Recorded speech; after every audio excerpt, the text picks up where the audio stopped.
Va. Oui. J'ai eu mon bac. Félicitations mon garçon, je suis fier de toi. Ici. Bon, maintenant que tu es bachelier, en bas que tu connais. Bon, pour voir, on est au Canada, on est aux États-Unis, on est trop. Eh mon âme. Eh bien, où est-ce qu'on est au Canada? Ah oui, tel père, tel fils. N'est-ce pas Kalanké? Mais on a beaucoup de ça. Ah, on met EduX là. EduX? Oui, EduX, il y a quelques années, c'est eux qui ont fait les démarches pour ton grand frère. Ah bon? Et il a fait master, il a commencé à travailler. Oui, allô?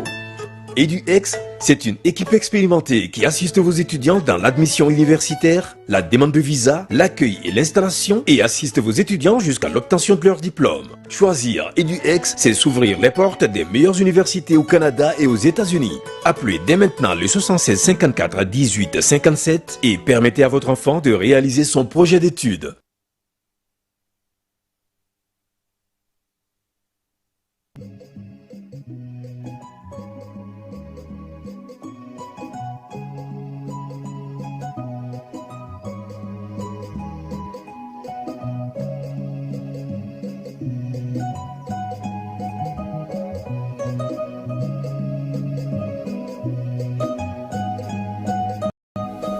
An lamɛnbaaw an'an filɛbaaw aw bɛɛ lajɛlen aw ni sɔgɔma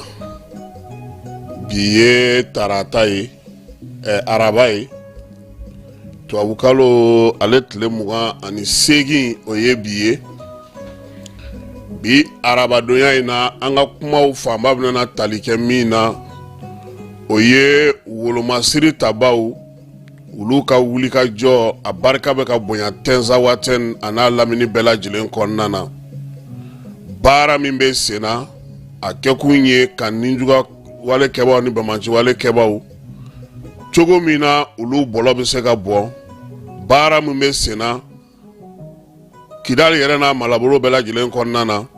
o bɛ se ka kɛ cogo min na lafiya ale kɔnɔna na kunun ko tarata Bakari Togola tɔgɔla kiri min bɛ yen ale kun cɛra kiri tigilamaw y'a yira k'a fɔ ko Bakari Togola k'a kan ka san 5 kaso kɛ jamana a kan ka min sego ma o ye sefa wari miliyari 8 ye min bɔra o kiri kɛnɛ kan ana o da aw tulo kan ka kɛɲɛ ni kununko baaraw kun cɛli ye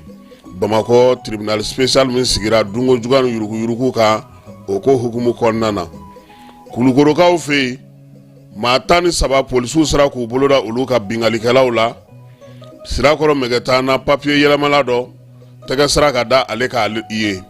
ɲɔrɔngaw fɛ yen kalanso baarakɛyɔrɔ kura ka di jagokɛlaw ma o sigira sen kan min ye fɛɛrɛw bɛ ka tigɛ fana an ka jamana fan caman fɛ bana kunbɛnw olu hukumu kɔnɔna na kunungo min ye Tumani Jabate ye ale ka somayɛlɛmali o tile 40 saraka bɔ o tun bɛ kunu baaraw daminɛna saledo la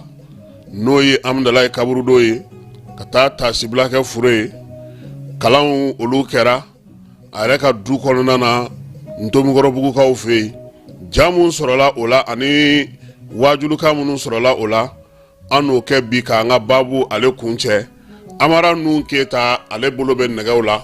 ka kumaw lase aw ma aw balimakɛ ani aw denkɛ Kasim Traoré.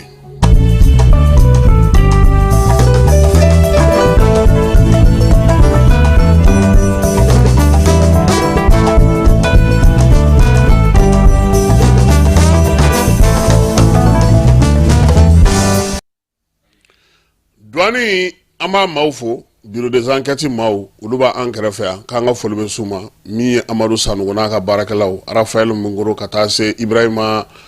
Abdramani Jakite ma Bakari Kulubali a n'a tɔw bɛɛ lajɛlen k'u ni cɛsiri u ni timinanja baaraba minnu bɛ senna u bolo ka kɛ ni u ka ɲɛmaa ale ka kuntilenna ye n'o ye inspecteur général de douane Amadu Konate ye ko Ala ka a ɲɛ u bolo Amara anw ta ti selon ye dɛ Asimi bɛna taa Chine maliyɛn minnu bɛ Chine a y'aw labɛn président taatɔ don Chine ni farafinna jamanaw olu ka baaraw kan ka kɛ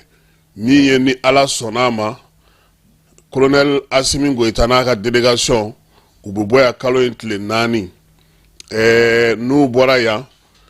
Chine baara in na bolodi ɲɔgɔnma minnu bɛ yen fɛɛrɛ kura minnu bɛ yen Mali yɛrɛ ni Chine bisimila ye kabini Mao Tse-tung ka temps o fɛnw na yira Assimi na président ka tagali sen fɛ fana n'o o ye nin baaraba in ye n'o kan ka taa kɛ diɲɛ magobatigi minnu fana bɛ Chinois fɛ yen bayɛlɛmali ta nasira fɛ wolomasiri ta nasira fɛ lakanako ta nasira fɛ dunga fa sabatiliko ta nasira fɛ fo ka taa se panneau solaire ma an'olu bɛɛ lajɛlen na ɲɔgɔn ye u n'a ta ɲɔgɔn da ye directement Assimi ko ale mana taa yɔrɔ yɔrɔ hali n'a kɛra miniti 2 ye maliden minnu b'o dugu la an'olu na ɲɔgɔn ye o kɔrɔ maliyɛn minnu bɛ Chine u k'u labɛn Beijing lajɛ in kan ka kɛ ale kɔnɔna na ni Ala sɔnna ma président a bɛ bɔ yan kalo tile 4 baara bɛ kuncɛ kalo tile 6 a na segin ka na Bamakɔ ni na kɛ Assimi bɔko filananba ye diɲɛ fɛ irisita o tɛmɛnen kɔfɛ n'o o kɛra Saint Petersburg kaw fɛ yen irisi ni farafinna ka ɲɔgɔn ye min ye o kɛra juillet kalo tile 27 tile 28 san 2023 o kɛra bɛɛ lajɛlen ye o ye an bɛ dugawu don kɛ sa ko Ala ka taa ni ka segin Ala k'a nɔgɔya président a n'a ka délégation bɛɛ lajɛlen ma k'u ɲuman ta k'u ɲuman segin yan'u ka na anw yɛrɛ na tile mara kɛ o tɛ yan an ka taa minɛ aéroport la an ka taa Kati ka taa minɛ a la de an ka taa Kuluba an ka taa an sigi an bɛ Jani journal kɛ Kuluba yan'a ka na a bɛna sɔrɔ kuma caman fɔra o kɔnɔna ye dɛ bon Aso k'i ka tile to yen ko an bɛ n'i ka bureau kɛ Jani reportage journal kɛyɔrɔ ye Amara an bɛ sɔrɔdasiw fo an bɛ segin ka sɔrɔdasiw fo an bɛ tila ka sɔrɔdasiw fo maliyɛn fɛn o fɛn o bɛ k'an ka wolomasiri tabaw dɛmɛ Ala k'a sara aw bɛɛ lajɛlen sɔrɔdasiw u bɛ baara la Tɛnza dɛ baara min bɛ sen na Tɛnza u fɔra maaw k'a la han hakilila jigi ka ɲi m'a f'i ɲɛna n tɛ selon fɔ wa min kɛra anw yɛrɛ ɲɛna 2006 keba Amara a maa dɔw bɛ balola han anw tun bɛ Kidal min ye a waati Bahanga de tun bɛ sanga la armée yɛrɛ ka tagali a baara bɛɛ lajɛlen tilancɛ bɛɛ lajɛlen tun bɛ kɛ ni avion damadɔni dɔrɔn de ye Tesalit ani Kidal ani Gao fan dɔw olu de ciw tun bɛ kɛ ni pankuru ye Amara a bɛna bali maaw la 2006 Tɛnza Waten attaquera Tɛnza Waten attaquelen i b'a dɔn maa min tun ye chef de poste ya colonel Malik Diaw CNT président colonel Malik Diaw ale tun ye chef de poste ye u kɛlen ka Tɛnza bugubuguma Malik n'a ka cɛw y'u jɔ u jɔyɔrɔ la buruntaw buruna kisitaw kisira Tɛnza a tora an ka maaw bolo a donni ma i b'a dɔn maa min tun ye Kidal gouverneur ya i t'o dɔn Amara ne y'a fɛ n ko foyi tɛ kɛ fu sa fu tɛ yen Alhamdu Ag Ilien ale tun ye Kidal gouverneur ye mɔgɔw tulo b'an na o 2005 biennale kɛra Segu a na anw ye ɲɔgɔn sɔrɔ Gabriel Cissé la an n'a ye baro kɛ a ko journaliste ni maa min bɛ fɛ ka na Kidal n ka dayɛlɛlen don aw ye min ye Kuyate ye o fana ye kunnafonidila ye ale tun bɛ radio Tisdas la Kidal u segilen u ye labɛn kɛ Amara anw taara an n'a ye ɲɔgɔn sɔrɔ Segu de hɛn biennale de la yen 2005 a y'a sɔrɔ Cheikh Oumar Sissoko de ministre de la culture ye Segu biennale 2005 Ousmane Isufi Mayiga min filɛ nin ye ale tun ye premier ministre a wagati an tun bɛ ATT tile la an n'a ye ɲɔgɔn sɔrɔ Gabriel Cissé de kɔnɔ Segu an n'a kumana fɛn bɛɛ lajɛlen kan ale n'a ka jalamugu n'a ka fɛnw mɔgɔw bɛ k'a fɔ ko ko Kasim k'i taara Burudamɛ wele ka na dɛ k'i bɛ ka gouverneur wele ko mais ko nin qu'est-ce que a ko he ara dondo fo folo kwa ko ni ɲininkali kada ka ke kan fɛn fɛn kada ko ma bɛ jaabi a y'o fɔ bamanankan na fɔlɔ k'u tɛ min kalama ale y'a ka lycée kɛ Segu yan o ye Kabarali la o alhamdu agi ilien o de wa duru bɔ a kun gouverneur ka di Jaw ma ko sɔrɔdasi minnu binna k'u ka kaburu dilan u ye Tɛnza waati o waati wa duru ka kaburu dilan a ka ca dɛ gouverneur yɛrɛ tora u kɛrɛfɛ a don alhamdu agi ilien a bɛ le ministre de la communication ye bi an ka ministre min bɛ communication kunna ale de don a ye wa duuru de compter k'a di Maliki Jaw ma a don mɔgɔ minnu binna arabu b'a la sinafɔ b'a la bamanan b'a la tamasɛki b'a la a bɛɛ ka ɲɛmɔgɔ tun ye Maliki Jaw de chef de poste u y'u débrouiller mɔgɔ minnu binna k'u dayɔrɔ kɛ dɔ bɛ sɔrɔdasiya la u b'a fɔ ma ko élément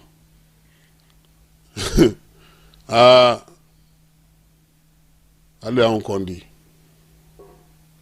o de kɔfɛ ATT nana ko ka minɛnw jigin k'an ka taa paix la donc o Tɛnza in Maliki b'a dɔn min bɛ Tɛnza Maliki b'a dɔn fɛɛrɛ min bɛ se ka kɛ Tɛnza n'i y'a ye u bɛ ka taa zole da u tɛ ka fɛn fɔ maa ye Amara min bɛ sen na a baara de bɛ ka kɛ ka ɲɛ o waati kelen in kɔnɔna na Kidal colonel Moro Nama tulo bɛ na anw de bilara an ka kunnafoni fɔlɔ sɛbɛn k'a fɔ mɔgɔw ɲɛna ko Tɛnza ma bi k'a b'an ka sɔrɔdasiw bolo ko y a un jeune lieutenant Jaw u ma sɔn ka tɔgɔ yɛrɛ fɔ ko lieutenant Jaw ko il maintient sa position à Tɛnza Amara fɔlɔ anw kun ti tamakiya ko n'i kun an ka taa den tɛ muso tɛ foyi tɛ i kelen ni musokɔrɔba de bɛ kasi kan ni minnu y'i dɔn nka nɔn tɛ kɔni sisan i b'i miiri quoi c'est à dire i b'a fɔ ko bon Musa bɛ yen Amara bɛ yen Keba ninnu bɛ yen bon tu vois aw bɛna mɔgɔ ka ko gɛlɛya quoi sinon nin kɛnɛ ninnu y'anw ta yɔrɔw de ye c'est que mɔgɔw bɛ ɲinɛ min kɔ ko gɛlɛn waati minnu ye ɲɔgɔn dɔn ka degun dɔn ka ko ninnu tiɲɛw dɔn k'a dɔn min b'a duguma min bɛ sen na olu de bɛ ka jamana mara maa fu tɛ fili dɛ maa fu bɛ ka min kɛ nka bɛɛ ka ɲi dɛ nka u bɛ dɔ dɔn a ko la bi fɛn min sɔrɔdasi denmisɛnnin dɔw bɛ yen bi n'olu ye Asimi ye u bɛ ɲɔgɔn ɲininka ko jaa ko nin bɛ yɛlɛ ko jaa ko nisɔndiya bɛ se ka kɛ nin na mɔgɔw ɲɛ bɛ Asimi na u t'a dɔn o a cɛ e ka rebellion ɲininka bani ko jɔn ye Sadio Kamara ye u b'a f'i ɲɛna ko lieutenant min ka galon farala ka bɔ a kamankun na Menaka n'a y'a ta k'a t'a bɔ u k'a ka galon k'a t'a bɔ n'u bɛ min kɛ o k'o kɛ u yɛrɛ y'a folonkoto k'a kɛ ka olu t'a dɔn k'a fɔ ko maa min don o maa tɛ sɔrɔdasiw b'ale wele ko Debi n m'a f'i ka t'o f'a ye dɛ ma est ce que mɔgɔ y'a mɛn fɔlɔ mɔgɔ si m'a mɛn an fila dɔrɔn don dɛ ɔhɔ Moro ko ne maa t'o fɔ maa ye Moro ko ne Moro ko ne Ala ka sijan d'a ma hali bi yɔrɔ waje ne ma dala ni ye pilote bɔ saba ye ni ale to kɛ o 3 premier kɔnɔ Mali la yan bi parce que fɛn dɔ fana secret bɛ pilotiya la mɔgɔw t'o dɔn Amara pilotiya dɔrɔn de ye baara ye baara min i kan ka heure 16 dɔgɔkun o dɔgɔkun i kan k'o kɛ avion na n'o tɛ avion b'i bila o la ni pilote bɛna baara daminɛ ale ni tɔw ta tɛ kɛ kelen ye dɛ Miki ne bɛ maa damadɔ dɔn sɔrɔdasiya la mun filɛ chef d'état-major la bi armée de terre alu bois Alpha denkɛ Mala ani dɔwɛrɛ bɛ yen o fatura o fana tun ye Mala ye ninnu ye Bachelor bolinaw ye dɛ e bɛ Bachelor dɔn ne ka Bachelor dongo laban o kɛra 2019 k'a fɔ 2018-2017 ne ka Bachelor doni laban kɛra o ye nka bi est-ce que armée yɛrɛ bɛ ka Bachelor utiliser n'a bɛ dugu ma i bɛ siran ka don a kɔnɔ nka n'i donna a kɔnɔ i tɛ fa o ka jigin n bɛ ka nin bɛɛ fɔ parce que Ala barika la Surasi ɲɛmɔgɔw barika la jamana ɲɛmɔgɔw ka barika la an sera k'an yɛrɛ sɔrɔ nin mission ninnu na yɔrɔw la amara kobilenw tɛmɛna dɛ donbilenw tɛmɛna dɛ donc bi Surasiw bɛ baara min na Tɛnza maaw k'u hakili latigɛ a fɛɛrɛ bɛ yen a se bɛ yen a minɛnw b'u bolo maaw bɛ bi Surasi ko ɲɛmɔgɔya la olu b'a dɔn min kan ka kɛ waati min fɛn min kan ka sigi sen kan wagati min u y'a baara kɛ u yɛrɛ tun bɛ front na u bɛ kɛlɛ kɛcogo ɲɛdɔn avion wo duguma wo sanfɛ wo fɛn o fɛn nka n'Ala ko min bɛ maa sɔrɔ jɔn si tɛ se ka ban o fana ma o de la an b'a fɔ maaw ka dugawu k'u ye Ala ka nin ko in diya an na Ala k'a tɔgɔ duman n'an ka jamana ma Ala k'an bɛɛ lajɛlen k'an ka jamana fɛ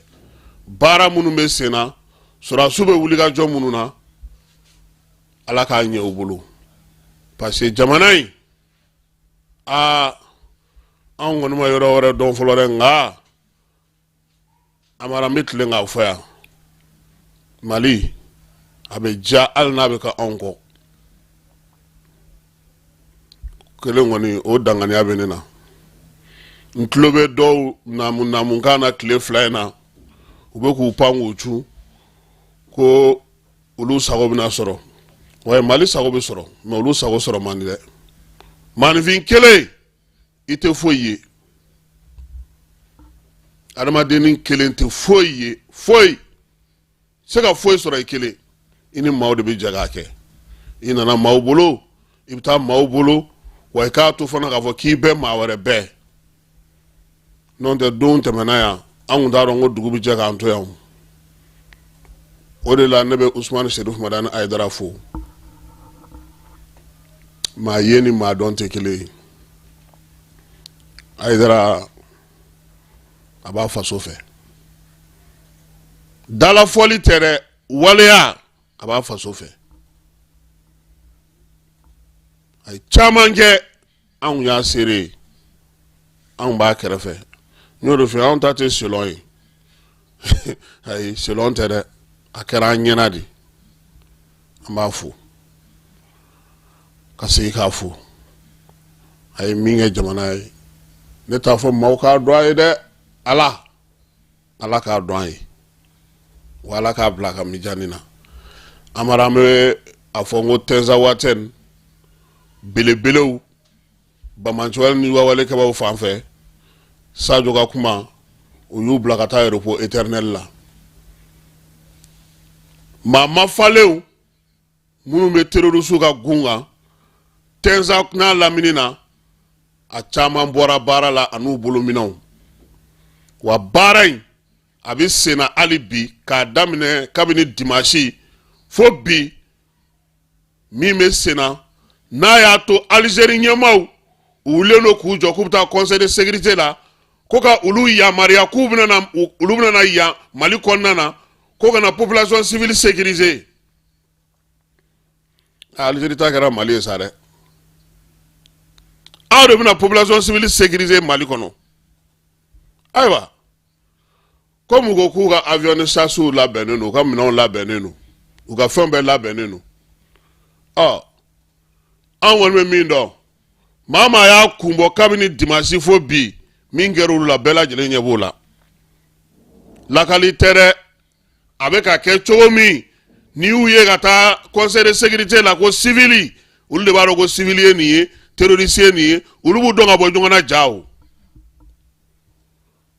aw ka jamana b'a bolo ye binkaliw bɛ yen don o don gɛlɛyaw bɛ aw t'o ɲɛnabɔ fo aw de bɛna civil sécuriser Mali kɔnɔ yan Algérie ka sabali koy sigi ɲɔgɔnya ni ɲɔgɔn bonya min bɛ ani ɲɔgɔn cɛ bila ko tɛ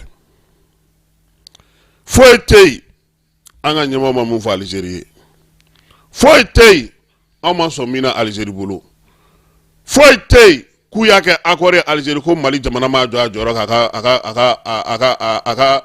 kumakan k'o bato o tuma tɔw bɛna kɛ mun ye sisan accord min yɛrɛ filɛ ni Mali ko k'a t'a kɔnɔ mun de tun bɛ accord in kɔnɔ min da ka di Mali la nka Mali ma mun kɛ tɔw sɔnna ka mun kɛ ala ma taa marifa bilali an filɛ an ka kɛlɛkɛcɛw filɛ an ye marifa bila ka don accord hukumu kɔnɔna na ka DDR kɛ u banna ma donc Algérie k'a dɔn k'a fɔ a ma jɔ a jɔyɔrɔ de la a ma baara kɛ jɛlenya kan a b'a fɛ ka mɔgɔ minnu sécuriser Sadio b'u bɛɛ bila ka taa repos éternel la u bɛ k'a kɔrɔbɔ Amara u bɛ k'a kɔrɔbɔ a bɛ ka wolo min na o de kɔlɔlɔ c'est-à-dire ni i ye mɔgɔ minɛ cogo min na quoi n'i y'a miiri k'a fɔ ko karisa bɛ tan n'i taara sɔrɔ a tɛ ten i ka kuma bɛ caya e ni mɔgɔ jara Amara a ye teriya kɛ bɛɛ y'aw ye teriw y'aw ye balimaw y'aw ye sinjiw y'aw ye e n'o farala e tɛ ka se k'o tɔgɔ bila c'est que nafa b'ale de la dɛ wa ne ma min faamu diɲɛ ni jamanaba bɛɛ lajɛlen mun de la ninnu ɲɛsinnen don anw ma de anw ye mun de kɛ diɲɛ kɔnɔ n'an tɛ se ka lafiya de cɛ a ko kuma cayara sa dɛ an ye mun de kɛ duguba ninnu bɛ yen fɛn bɛɛ bɛ yɔrɔbaw la mais bɛɛ ɲɛsinnen don Mali ma kun jumɛn na Maliyɛnw an k'an yɛrɛ ɲininka ni ɲininkali la an ka nin jaabi ɲini an ye mun de kɛ n'aw ko ko sɔrɔ don an ko a ye na an ka sɔrɔ anw tɛ se k'a bɛɛ bɔ a bɛ se ka min bɔ an fana k'an niyɔrɔ sɔrɔ a la a k'a dɔn k'a fɔ k'an ye maa ye Asimi ka tagabolo saba a bɔ o de kan Maliyɛn bɛɛ lajɛlen jɛra n'a a ye dɔwɛrɛ ma ɲini o anw ka hakɛ ye mun ye anw Maliyɛnw anw ka hakɛ ye mun ye a la a y'a fɔ an ye an n'aw bɛ jɛ cogo di président ka bɔli dɔ senfɛ a m'a fɔ a k'u ko an ye poste bɛɛ ta mais président ya o ye anw ka mɔgɔ ta o tuma Mali ka mɔgɔ ye jɔnni ye an k'o yɔrɔ jateminɛ sisan sa koyi cɛ dɔ kɛra dɛ depuis anw yɛrɛ bɛ taa nin ko in na an tun t'a dɔn k'a fɔ ko an yɛrɛ maa ci ka bɔ mɔgɔ nɔ a kana se mɔgɔ ma sa ye walimɔgɔ to o nana an dɛmɛ de f'an yɛrɛ y'a dɔn sisan min don Amara 2003 o de kɛra ne ka tagali fɔlɔ ye front n kan tɛ kɔrɔnfɛla ma dɛ front mais 86 o de ye ne siɲɛ fɔlɔ ye ka taga kɔrɔn na an mamuso de tun bɛ Tombouctou o y'a sɔrɔ Air Mali bɛ yen mais ne ka taga couverture la front na 2003 Kidal ATT tile la cɛ k'a ta o la fo sisan mun de bɛ yen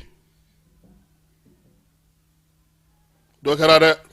papier sugu nana o don ko ne yɛrɛ ye accord ninnu ta k'o da ɲɔgɔn kan Tamara 7 Alger 1 Alger 3 accord de paix pour a sugu bɛɛ pacte de réconciliation n y'a kalan k'a don a kɔnɔ foyi tɛ yen Mali ma sɔn min ma mais an tɛ ka ɲɛ suma an tɛ lafiya an t'an yɛrɛ sɔrɔ c'est pourquoi n y'a fɔ o don Ousmane Sufi ka mɔgɔ dɔw ɲɛna n k'a y'aw jija koyi président tun ye kalo 2 d'aw ma a ye kalo 1 fara a kan sisan a ye na ni sɛbɛn ye sen min ni dialogue in ta in tɛ kelen ye dɛ parce que aw taara dialogue la ka taa min kɛ ne ta o ye den ni ANR rapport ɲɔgɔnna dɛ an mago t'o la koyi min bɛ se k'a fɔ ko bɔn Kidalikaw fɛ n'a ye nin baara in sigi sen kan a bɛ baara di denmisɛnninw ma bɛn kɔnɔna na yiriwali bɛ se ka kɛ nin ye tan nin bɛ se ka kɛlɛ dafaga an mago b'o sɛbɛn de la o de ɲininen don u fɛ u ye baara tun ban pewu kalo 2 la ko tile 2 na k'u bɛ taga di président ko ka kalo 1 fara a kan u k'a sinsin k'a dilan ka ɲɛ an ye dɔ kɛ han Maliyɛnw sɛgɛnna dɛ Amara an bɛ taa fan fɛ an bɛ segin ka na ni kunnafoni tɔw ye.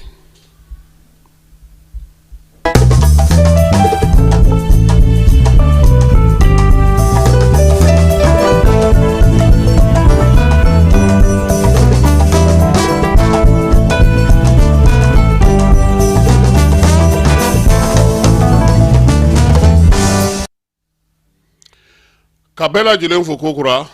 ka bɛɛ lajɛlen waleɲuman dɔn Jani.ml.fm ale sugandili la ka se k'aw ka kibaruyaw sɔrɔ k'a to aw ka sigidaw la aw ka baarakɛyɔrɔ la diɲɛ fantan ani naani bɛɛ lajɛlen fɛ ka aw fo ka aw waleɲuman dɔn anw sugandili la Bakari Togola ka procès min ni tubabukan na u b'a fɔ a ma ko sɔrɔ min kɛra kɔɔri sɛnɛnaw ka baara la sa ko ka a lajɛ o tɔnɔ min bɛ yen n'o olu dunna ko kɛra cogo di kiiri a ko banna kunungo Bamakɔ tribunal kɛrɛnkɛrɛnnen min sigira ka kɛ ni dungo juguya ni yuruguyurugu o kɛlɛli tribunal spécial fɔlɔ o baaraw hukumu kɔnɔna na Bakari Togola k'a kan ka san 5 kaso kɛ min ye miliyari 8 masuruna na ye a kan ka o wari lasegi Bakari a kelen ma nɔ minɛ Soloba Madi Keita o bɛ a la Chase Kulubali Drissa Traoré ani Seydou Kulubali ninnu bɛɛ lajɛlen tun ye u ka coopérative min sigilen don kɔɔri sɛnɛnaw olu ka ko hukumu na kiiri y'a yira k'a fɔ sa ko ninnu bɛɛ lajɛlen nɔ minɛna maa 12 o de tun bɛ nɔminɛliw la nka kelen o fatura min ye sɔrɔ min kɛla ka kɛ ni coopérative ka fɛnw ye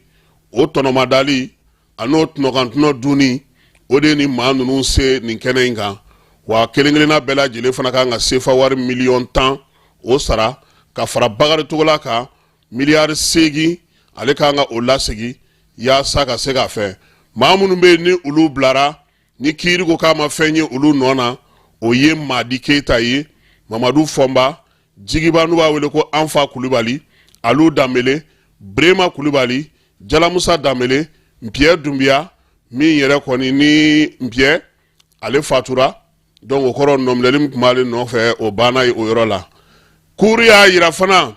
ko ale tugura procureur ka laɲini kɔ sabula procureur ka laɲini sɛbɛn kɔnɔna na ale tun y'a yira k'a fɔ ko min ye maa ninnu ye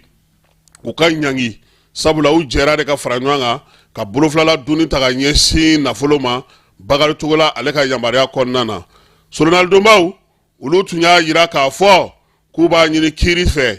Bakari n'a tɔw u k'u bila u k'a fɔ sa ko ka u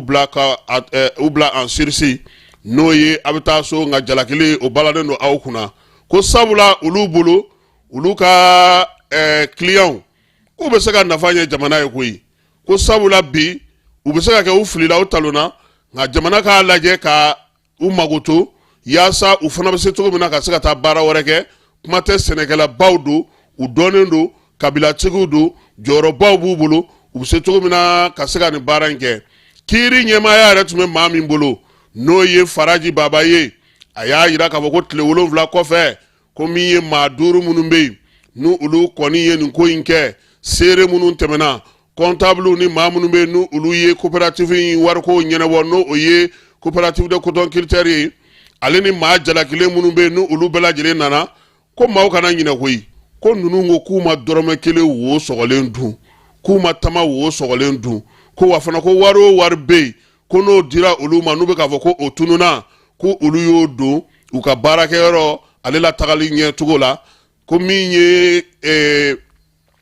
fédération 4 ninnu ye olu maaw ka kalanni an'u ka baaraw kɛli coton culture ka coopérative ale kɔnɔna na ntɛnɛn don waati min na kuma kɔni guanna kosɛbɛ kɔkɛ Kulubali ale réquisitoire kɛ ministère public o fana y'a ka plaidoyer o fana y'a ka wulikajɔ kɛ min ye solonalidonba minnu bɛ yen n'olu tun bɛ maa minɛlen ninnu tɔgɔ la u y'a guwa ɲɔgɔn kɔ ntɛnɛn don amara u y'a di ɲɔgɔn ma a nansaraka dɔw bɛ yen a ka girin dɛ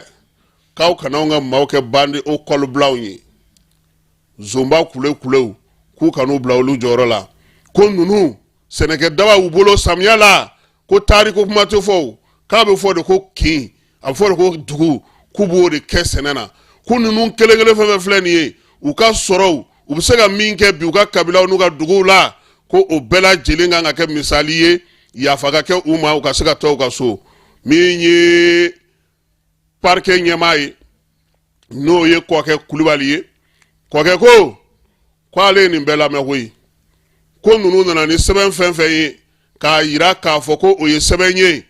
k'u bɛna u yɛrɛ lajɛya n'o ye k'a sɛbɛn si tɛ sen kan koyi k'u ye sɛbɛn fɛn fɛn bila nin ye k'a sɛbɛn si tɛ sɛbɛn ye min ka ɲi ko avocat général yɛrɛ k'a lajɛ kɛ k'u ye sɛgɛsɛgɛli minnu kɛ u ye wulikajɔ minnu kɛ papier ninnu bɔra yɔrɔ min a n'u sinaw n'u fɛnw ko maa bɛ se ka n'i jɔ ni nin yɛrɛ k'a fɔ ko o bɛ se ka fɛn cogo di ko wari min bɛ yen ko n'o kuma min bɛ yen kɔkɛ ko kuma min bɛ yen k'o ye tiɲɛ ye sɛbɛn bɛ olu bolo min b'a jira k'a fɔ Bakari Togola ale ye IBK ka campagne a ye wari don o la fo ka se CFA wari miliyɔn 6 ma miliyɔn 6 in k'a kɛra ko ka maaw fara ɲɔgɔn kan 26 mars la ka IBK ka campagne k'o kɛ n'a ye min ye kɔkɛ ye a ko k'o tuma na ko jamanadenw ka musaka ko bɛ se ka ta ka don o da fɛ cogo di kɔkɛ ko k'ale m'a fɔ ko Bakari Togola tɛ baarakɛla ye maa si m'a f'u ɲɛna ko Bakari Togola ko jamana k'a nafa t'a kan ko nka k'u ka sɔn a ma fana k'a fɔ a ye sɛnɛkɛlaw ka wari dun n'a y'o dun kɔkɛ ko k'o bɛ sara de o bɛ sara di a ka kɛ misali ye a n'a tɔ 5 bɛɛ lajɛlen u k'a dɔn k'a fɔ k'o tɛ bɛn tuguni yaasa maa wɛrɛ kana o ɲɔgɔnna kɛ an ka jamana kɔnɔ a ko ale bolo ko ninnu bilalen liberté la wa ko kɔni ko sariya ma ka baara kɔni kɛ o ko sariya k'u nɔ minɛ o de la sa min ye tribunal maaw ye olu taara ni kɔkɛ ka laɲini ye ka baara in k'a lata o sira fɛ sa san 5 kaso u kɔni y'o kɛ nka u caman u ye dɔ kɛ kaso la fana dɛ yanni kiiri ka cɛ dɛ yalama u bɛna na u bila wa ɲininkali to min bɛ yen don nataw na se ka o jaabi ni ala n'a kɛra o sɔnna a ma nka Bakari Togola a kɔni kun nɔ minɛna min na o ye CFA wari miliyari 9 ko o de dunna Confédération des sociétés coopératives de producteurs de coton o tɔgɔ la san 2013 ka taa se san 2019 ma min ye Bakari Togola ye kiiri kun kɛra nin ko in kan koyi u tun y'a bila yɛrɛ siɲɛ fɔlɔ la kiiri min n'o kun kɛra san 2021 nka nɔminɛli nana kɛ ka segin o kiiri kan o de jaabi o filɛ nin ye Amara an ye min sɔrɔ kunungo ka kɛ ni procureur ni tribunal maaw olu ye jaabi min bɔ Bakari Togola ale ka kiiri ko la min ye tribunal spécial in ye e ko a yɛrɛ ko tɔ b'a la tugun o ma tila de Bakari ka fɛn de tun b'a kun cɛ o awɔ nka sɔgɔma in na an na taa Nzole da ye an bɛ taa Ɲoronkaw fɛ yen Ɲoro di Sahel min ye dɔgɔtɔrɔso min b'olu fɛ yen a bɛ fɔ min sa ko ka falaka bɔ maaw ɲɛ kan o baaraw ko olu kɔni daminɛna yen katarati ko ka se k'o bɔ maaw ɲɛna ka kuma tɛ maakɔrɔw nin kalo in tile 26 o sigira Ɲoro di Sahel kaw fɛ yen baara in kɔni na se maa 800 ɲɔgɔnna ma min ye falaka bɛ maa minnu ɲɛ kan maa 1000 ɲɔgɔnna u kan ka olu ɲɛ furakɛ fu min ye maakɔrɔw ka tɔn min bɛ yen ale ni programme min sigilen don sa yaasa ka se ka ɲɛ furakɛ olu de kɔni ni waleya in sigi sen kan Ɲoro di Sahel kaw fɛ yen Banque islamique de développement n'o ye BID ye ale ye musaka bɔ yaasa baara in ka se ka kɛ a ko bɛɛ lajɛlen kan ka kun cɛ septembre kalo nata o tile 5 Ɲorokaw kelenw fɛ yen min ye jagokɛlaw ye e ko olu ma yɔrɔ kura sɔrɔ wa min ye Ɲɔrɔn yɛrɛ commune kɔnɔna na nin kalo in tile 24 a yirala k'a fɔ sa ko butigi 60 kura a n'a ɲɛgɛnw ka taa se kiosque ma min ye sigiyɔrɔ belebelebaw ye ale ni sigiyɔrɔ mun bɛ sa n'u bɛ se ka feerelibaw kɛ olu la ko kurumbo karila koyi musaka in sa ko a bɔra jɛkulu min yɔrɔ o ye PREDAX ye o kɔni ye CFA wari miliyɔn 227 de donna mairilakaw n'o ye Ɲɔrɔn mairie ye baara ninnu bɛɛ lajɛlen na tɛmɛ olu ka bolo kan sabula nin waati in na nin yɔrɔ in a bɛ fɔ a ma de ko équipement marchand dugu bɛɛ lajɛlen o sago bɛ a la dɔnbolo o kɛra Kulukorokaw fɛ yen maa minnu bɛ yen sa ni olu bɛ ɲɛgɛnnabɔ kɛ CFA wari miliyɔn 16 o kɔni dira olu ma minɛnw na minɛn b'a to sa maa minnu bɛ yen sa ni olu bɛ laadala ɲɛgɛnw bɔli kɛ ani ka yɔrɔw k'olu larawuli u y'a jira sa ko nin kɛkun ye sa u ka baara kɛcogo ka se ka ɲɛ u bolo u yɛrɛ ka se ka u boloma yɛlɛma ni minɛnw ye minɛn minnu ni ENABEL programme o y'o d'u ma ani PEPAC yaasa u ka se ka u ka baara kɛ ale Kulukoro kelen kɔnɔna na an na tila ka segin ka na sabula Kulukoro gari ale polisiw olu ye baara min kɛ an na tila k'an da don o la sisan n'an bɔra yen an bɛ taa Kayikaw fɛ yen sa min ye sɛnɛkɛlaw olu tɔgɔla ɲɔgɔn dan min bɛ kɛ san o san Kayita baara k'o daminɛna kalanden 82 olu ka BT1 ni BT2 olu n'o kɛ sɛnɛkɛlaw ka sɛnɛ hukumu kɔnɔna na sa n'o o ye agropastoral ye u y'a jira sa k'a fɔ ko min ye kalanso ɲɔgɔndan kalanso naani o de sigilen no senga baara nunu bɛɛ lajɛlen bɛ ka kɛ lycée dugukolo kɔnɔnare la tile 5 kɔnɔna don ɲɔgɔndan in sa ale kɔni kɛ kun ye yaasa san kuncɛli o bɛ se ka kɛ cogo min na ji kɔnbokaw fɛ yen furaw olu dira olu ka CSCOM mɔgɔw ma Baɲangara kɔnɔna na sa Croix Rouge ale ni Croissant Rouge maaw nin kalo in tile 26 olu taara jigi bɔnbokaw fɛ yen ni furaw ye waliya in bɛɛ lajɛlen kɛra service technique olu ɲɛna sa min ye CCRF min bɛ Baɲangara o ɲɛma jipongo yɛrɛ ka asako o ɲɛma ka taa fara maa wɛrɛw ka sabula ni waati laban in na a yɛrɛ ka fɔ sa ko bingali kɔni cayara minɛn minnu dir'u ma a na se ka u dɛmɛ u k'u yɛrɛ boloma yɛlɛma n'a ye an bɛ taa sisan Kulukorokaw fɛ yen Kulukoro mɛgɛ t'a kɔnɔna na polisi minnu bɛ yen olu ye wuli ka jɔ kɛ Kulukoro gare la u ka commissaire n'o o ye Jaturu Danbele ye ko u y'u bolo da maaw ka sa n'o ye Bamansiwele kɛba maa 16 n'o ye bingalikɛlaw ye bingalikɛla ninnu sababu ko olu kɔni ta olu ɲɛ tɛna wali misiw ni wali baganw ye dɔw bɛ olu b'o fara ɲɔgɔn kan moto ka janw da maaw ɲɛ min ye Baginda ale ni Bamako o sira in kan u y'a yira sa k'a fɔ ko polisilaka ninnu kɔni ye wuli sɛgɛsɛgɛli kɛ katakatani 3 o de taara ye u bolo moto 7 n'o ye Jakarta e ko anw ta t'a la an ka Jakarta a t'a la ye a tɛ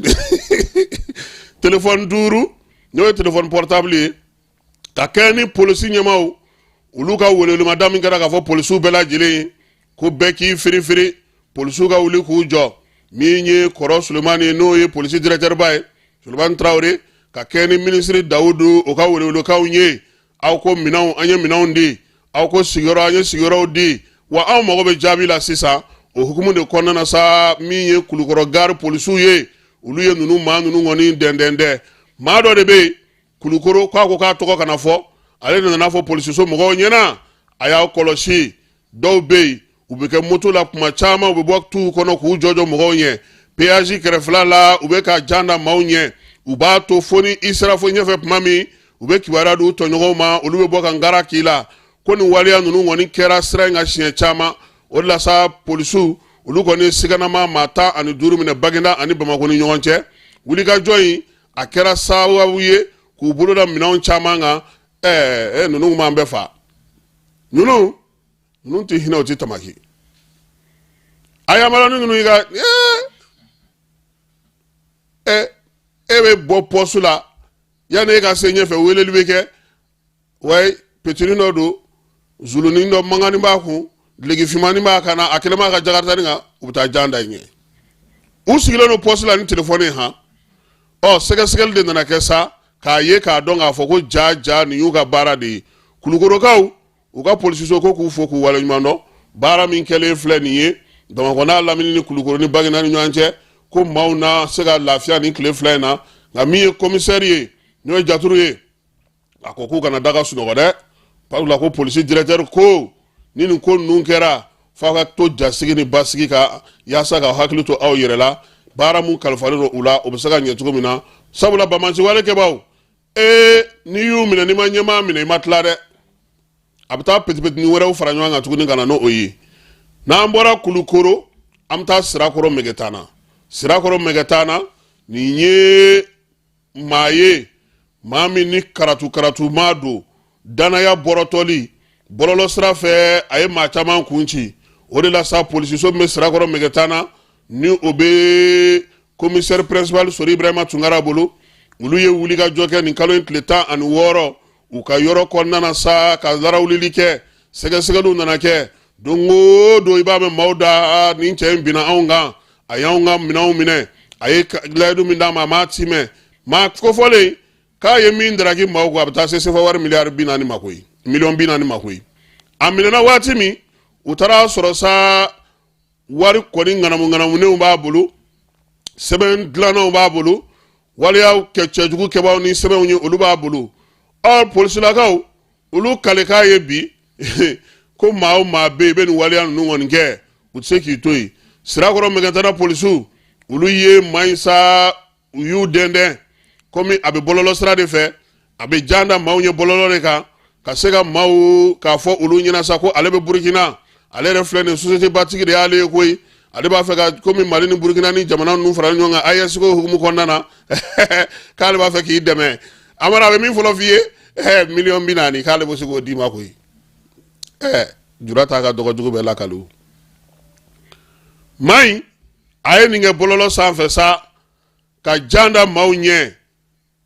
e b'a fɔ k'i bɛna wari minɛ tuma min o b'a sɔrɔ a ye min b'i kun o ka ca ni min kan ka d'i ma ye e tɛ nata wa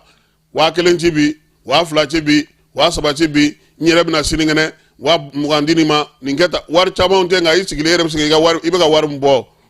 k'a sɔrɔ i m'ale ye o ka ca dɛ o la sa a minɛlen u y'a yira sa k'a fɔ ko min ye sefa wari $40,000 o ɲɔgɔnna kɔni a kun y'o karatu min ye polisilaka minnu bɛ sirakɔrɔ mɛgɛntana u ko ko maa kofɔlen u y'a bila tribunal ka bolo kan min ye yen polisiw ye ko k'u fo k'u waleɲuman dɔn wulikajɔ ni cɛsiri min n'u b'a la yaasa ka se ka baara kɛ ka ɲɛ ko ka u fo o la amara an b'a fɔ bɛɛ ɲɛna sa ko min ye an ka babu kuncɛli ye sɔgɔmada in na ta ye tasibila ye ka ɲɛsin Tumani ma Tumani ale ka somayɛlɛmali o tile 40 saraka bɔ o ko sigira kunungo min ye a yɛrɛ ka denbaya la denmisɛnw ni maakɔrɔw bɛɛ lajɛlen bɔra ka taa kɛnɛ kan an ka jɛ ka jaw lajɛ waleya ninnu kɛra cogo min ye kuma minnu kɛra kaburudon ni fana fo ka taa sa yɛrɛ ka so ma an k'u lajɛ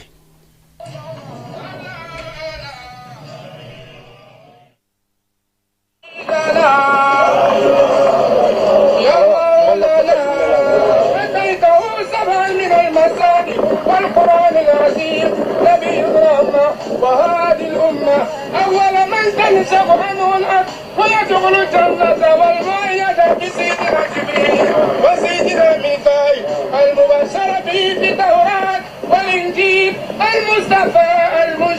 المنتخب بالقاسم محمد لا إله إلا الله لا إله إلا الله ولم يكن له كفوا أحد بسم الله الرحمن الرحيم قل هو الله الله الصمد لم يلد ولم يولد ولم يكن له كفوا أحد بسم الله الرحمن الرحيم قل هو الله الله الصمد لم يلد ولم يولد ولم يكن له كفوا أحد بسم الله الرحمن الرحيم قل هو الله الله الصمد لم يلد ولم يولد ولم يكن له كفوا أحد بسم الله الرحمن الرحيم قل هو الله الله الصمد لم يلد ولم يولد ولم يكن له كفوا أحد بسم الله الرحمن الرحيم قل هو الله الله الصمد لم يلد ولم يولد ولم يكن له كفوا أحد بسم الله الرحمن الرحيم الله الصمد لم يلد ولم يولد ولم يكن له كفوا أحد بسم الله الرحمن الرحيم قل هو الله الله الصمد لم يلد ولم يولد ولم يكن له كفوا أحد بسم الله الرحمن الرحيم قل هو الله الله الصمد لم يلد ولم يولد ولم يكن له كفوا أحد بسم الله الرحمن الرحيم قل هو الله الله الصمد لم يلد ولم يولد ولم يكن له كفوا أحد اللهم صل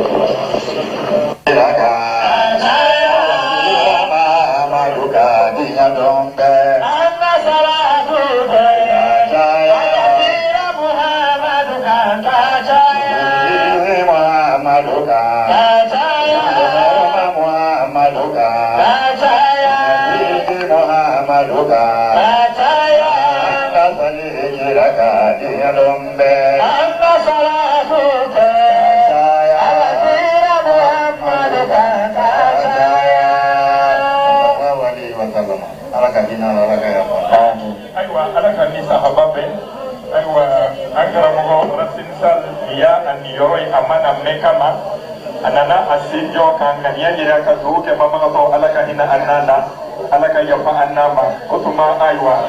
amami ambe dinina arasina sina mesigile o anana sinjo anitumani chekama arasina na asinjo anitumani chekama karasin do bulbana koraya ani tumani misiri ɲɔgɔn fɛ u bɛ ba ala deli ni baara camanw kɛ ɲɔgɔn fɛ ɔ diɲɛnatigɛ ye taa ɲɛfili kɔ a ko k'an ka ka foli lase hakɛto b'a ka sɔli ala muhammad ayiwa lasi fuseni an n'aw ka gurupu a y'aw magɛrɛ aw kana mikoro minɛ yanni installation ka ban kɛla an ka wajuliw daminɛ joona mɔgɔw mɛnna sigilen sɔli ala muhammad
Saraka soro anye min soro sa tumani